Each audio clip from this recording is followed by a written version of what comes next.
अस्सलाम वालेकुम। उम्मीद करती हूँ कि आप लोग सब खैरियत से होंगे। मेरा नाम डॉक्टर मोमना है। आज की इस वीडियो में हम एक बहुत ही कॉमन प्रॉब्लम के बारे में बात करेंगे। आज की इस वीडियो में हम जिस टॉपिक पे बात करने लगे हैं वो है प्रेगनेंसी के दौरान ब्लड प्रेशर का बढ़ जाना। इसकी क्या वजूहत होती हैं और ये क्यों बढ़ता है। हमारे यहाँ इसके लिए एक टर्म इस्तेमाल की जाती है जिसे कहा जाता है प्रेगनेंसी इंड्यूस्ड हाइपरटेंशन। बहुत सी फीमेल्स को प्रेगनेंसी के दौरान हाइपरटेंशन यानी हाई ब्लड प्रेशर जैसी बीमारी का सामना करना पड़ता है।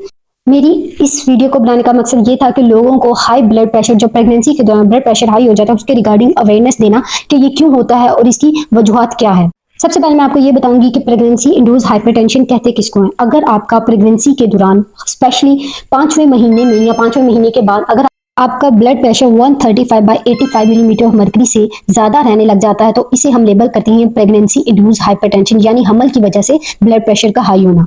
अब यहाँ पे मैं आपको एक चीज बताती हूँ, वो फीमेल जिनका ब्लड प्रेशर 5वें महीने से पहले यानी दूसरे या तीसरे महीने में ब्लड प्रेशर हाई हो रहा है तो इसकी वजह प्रेगनेंसी की वजह से नहीं है, यानी ये हमल की वजह से नहीं हो रहा। हो सकता है कि उनको प्रेगनेंसी से पहले ही ब्लड प्रेशर का मसला था और उन्होंने इस चीज को इग्नोर किया या उन्होंने अपने डॉक्टर से प्रॉपर फॉलोअप नहीं किया, उसका एक रूटीन चेकअप नहीं करवाया जो उनको अब प्रेगनेंसी के अंदर डायग्नोस हुआ है, तो इसकी और वजह होती है। लेकिन जो ब्लड प्रेशर आपका अगर हमल के 5वें महीने या 5वें महीने के बाद हाई होना शुरू होता है उसको हम प्रेगनेंसी इंड्यूस्ड हाइपरटेंशन कहते हैं।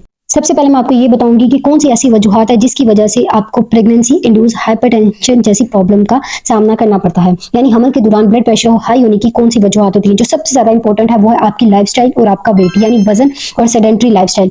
यानी मतलब कि आप ऐसा काम कर रहे हैं या आप ज्यादा चलते फिरते नहीं है, वॉक नहीं करते हैं, कोई ऐसा आपका काम है जिसमें आपको ज्यादा देर बैठना पड़ता है या बैठ के काम करना पड़ता है, या ऑफिस वर्क आप कर रहे हैं और आप चलते फिरते नहीं है, वॉक नहीं करते, ज्यादा देर के लिए बैठे रहते हैं, तो ये वाले वो लोग होते हैं जिनको हाई रिस्क होता है या जिनको बहुत ज्यादा चांसेस होते हैं कि उनको अपने हमल के दौरान, प्रेगनेंसी के दौरान हाई ब्लड प्रेशर जैसी प्रॉब्लम फेस करनी पड़े।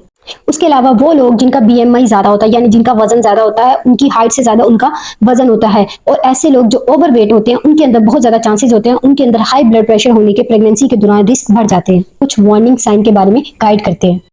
इन अलामत की सूरत में आपने अपने डॉक्टर से जरूर कंसल्ट करना है। उनमें आ जाती हैं सर दर्द का होना, चक्कर आना, आंखों के आगे अंधेरा आना, या फिर उल्टी आना, या फिर अपने पेट के ऊपर वाले हिस्से में आपको शदीद दर्द होना। इस सूरत में ये ऐसे वार्निंग साइन है जो आपके लिए कॉम्प्लिकेशन का बायस बन सकती है। इस सूरत हाल में आपने अपने डॉक्टर के पास जरूर कंसल्ट करना है, अपने डॉक्टर के पास जरूर जाना है, क्योंकि ये वार्निंग साइन बेबी की हेल्थ के लिए और मदर की हेल्थ के लिए अच्छे नहीं होते। ये बेबी और मदर, इसकी वजह से बेबी और मदर को प्रॉब्लम आ सकती है, उनको कॉम्प्लिकेशन हो सकती है। ऐसे लोग जिनको प्रेगनेंसी इंड्यूस्ड हाइपरटेंशन जैसी प्रॉब्लम फेस करनी पड़ी, उनको चाहिए कि जरूर अपने गायनेकोलॉजिस्ट से कंसल्ट करें, क्योंकि अगर प्रेगनेंसी इंड्यूस्ड हाइपरटेंशन को कंट्रोल ना किया जाए तो इस वजह से मदर को ड्यूरिंग प्रेगनेंसी फिट्स पड़ने के इम्कानात काफी हद तक बढ़ जाती हैं।